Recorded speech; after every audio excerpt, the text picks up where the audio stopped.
নমস্কার, শুরু করছি আজকের সংবাদ।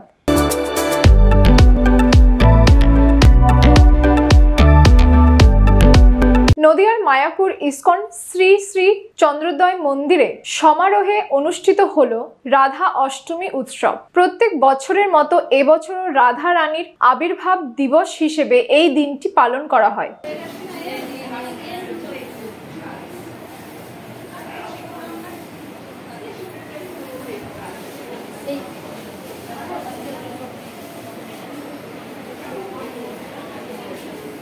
সেই কারণেই প্রতি বছর এই দিনে ইস্কন মন্দিরে বিভিন্ন কর্মসূচির আয়োজন করা হয়। শুধু ভারতবর্ষ নয়, বিশ্বের বিভিন্ন প্রান্ত থেকে লাখ লাখ ভক্তরা রাধা অষ্টমী পালন করার জন্য নবদ্বীপের শ্রীধাম মায়াপুর ইস্কন মন্দিরে উপস্থিত হন। রাধা অষ্টমী উপলক্ষে গতকাল ছিল অধিবাস। বুধবার সকাল থেকেই মঙ্গল আরতির মধ্য দিয়ে রাধা অষ্টমীর কর্মসূচি হয়। মঙ্গল আরতি শেষে দেশ বিদেশের ভক্তদের সামনে বিভিন্ন ভাষায় ভাগবত পাঠ করা হয়।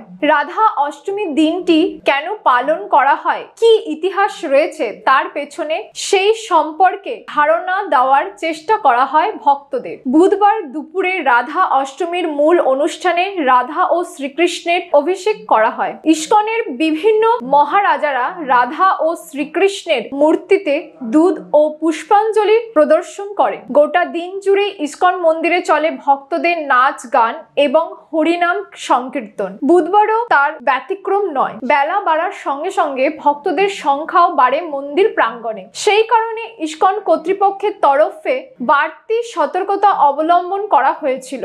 রাধা অষ্টমীর দিন যাতে কোনো অপ্রীতিকর ঘটনা না ঘটে তার জন্য বাড়তি নিরাপত্তার ব্যবস্থা করা হয়। সমস্ত অনুষ্ঠানটি নির্বিঘ্নে এই দিন সম্পন্ন হয়। তপ্ত কাঞ্চন গৌরাঙ্গী রাধে বৃন্দাবনেশ্বরী ঋষভানুসুতে দেবী প্রণমামি হরিপ্রিয়ে।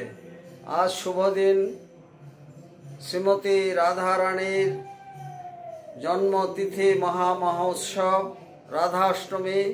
ইস্কনের প্রধান কেন্দ্র শ্রীধাম মায়াপুর সহ বিশ্বব্যাপী সমস্ত শাখা কেন্দ্রে রাধাষ্টমী মহা মহোৎসব জাঁকজমক সহকারে এবং সমস্ত ধর্মীয় রীতিনীতি মেনে পালন করা হচ্ছে।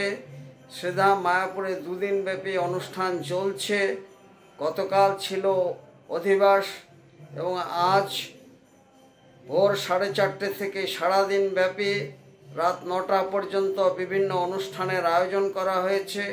দেশ বিদেশের হাজার হাজার ভক্তবৃন্দ জাতি ধর্ম বর্ণ নির্বিশেষে এখানে উপস্থিত হয়েছেন। কঠোর করা হয়েছে নিরাপত্তা ব্যবস্থা এবং আলোকমালায় সুসজ্জিত হয়েছে ইস্কন মায়াপুর। রাধা কৃষ্ণ এক এবং অভিন্ন, দুয়ে এক, একে দুই, দুইজনেই সমান, এক আত্মা দুই তনুধারী।